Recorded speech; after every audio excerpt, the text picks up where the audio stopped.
அண்மை செய்தியை பார்த்துக் கொண்டிருக்கிறோம். நேபாள நாட்டின் இடைக்கால பிரதமராக குல்மன் கீசிங் அறிவிக்கப்பட உள்ளதாக தகவல் வெளியாகியிருக்கிறது.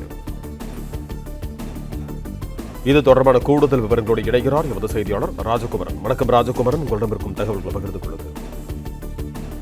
நேபாளத்தில் நடைபெற்ற இளைஞர்களின் போராட்டம் வன்முறையாக மாறியதைத் தொடர்ந்து நேபாள நாட்டினுடைய அதிபர், பிரதமர் உள்ளிட்டவர்கள் தங்களுடைய பொறுப்புகளை ராஜினாமா செய்திருக்கின்றார்கள்.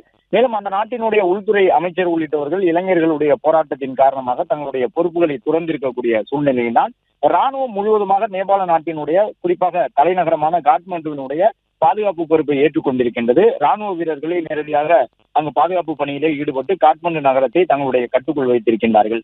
இந்த நிலையில் தான் அடுத்த கட்டமாக நேபாள நாட்டுக்கான இடைக்கால பிரதமராக யார் வருவார்கள் என்ற ஒரு கேள்வி எழுந்திருக்கின்றது.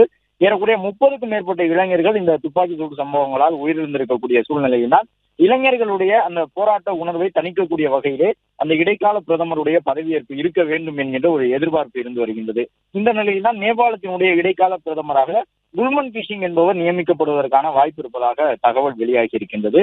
அதன்படி இந்த கிளர்ச்சியை தொடர்ந்து அதிபர், பிரதமர் உள்ளிட்டவர்கள் தங்களுடைய பதவியை ராஜினாமா செய்திருக்கக்கூடிய சூழ்நிலையில் இளைஞர்கள் நடத்திய அரசாங்கம் ஊழலில் ஈடுபடுகின்றது என்று குற்றம் சாட்டி அரசுக்கு எதிராக நடைபெற்ற அந்த போராட்டத்திற்கு ஆதரவு தெரிவித்தவர்களில் முக்கியமான நபராக இந்த குல்மன் கீசிங் இருக்கின்றார் எனவும், அதன் காரணமாக அவரை இடைக்கால பிரதமராக கொண்டு வருவதன் மூலமாகவே இந்த போராட்டத்தில் இருக்கக்கூடிய இளைஞர்களை அமைதி பாதைக்கு திரும்ப முடியும் என்ற அடிப்படையில் இந்த முடிவுக்கு நேபாள மூத்த அதிகாரிகள் சென்றிருப்பதாக தெரிய வந்திருக்கின்றது. அதன்படி கடந்த 2 நாட்களுக்கு முன்பாகவே அந்த 26 சமூக வலைதளங்கள் மீதான தடையை நீக்கிக் கொள்வதாகவும், அந்த சமூக வலைதளங்களை தொடர்ந்து பயன்படுத்தலாம் என்றும் அறிவித்த பிறகும் இளைஞர்கள் தொடர்ந்து போராட்டத்தில் ஈடுபட்டு இருக்கின்றார்கள். சமூக வலைதள தடைக்கு எதிராக தொடங்கிய போராட்டம் என்பது அரசுக்கு எதிரான போராட்டமாக, நேபாளத்தினுடைய பிரதமராக இருந்த சர்மா ஒலி அரசினுடைய நடவடிக்கைகளுக்கு எதிரான போராட்டமாக பரிணாமம் பெற்றிருந்தது. அதன் காரணமாக அங்கு இருக்கக்கூடிய நாடாளுமன்ற கட்டடம், பிரதமருடைய வீட்டு கட்டடம் உள்ளிட்டவை எல்லாம் சேதப்படுத்தப்பட்டிருக்கின்றன. பல்வேறு வாகனங்கள், காவல்துறைக்கு சொந்தமானவை, ராணுவத்திற்கு சொந்தமானவை உள்ளிட்ட வாகனங்கள் அனைத்துமே தீக்கிரையாக்கப்பட்டு ஒரு வன்முறை காடாக நேபாளம் காணப்படுகின்றது.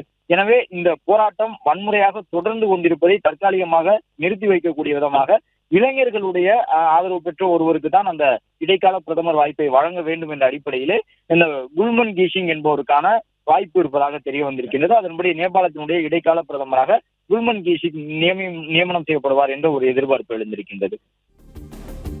பிளே ஸ்டோர் மற்றும் ஆப் ஸ்டோரில் இருந்து பாலிமர் செயலியை QR கோடு மூலம் பதிவிறக்கம் செய்யுங்கள்.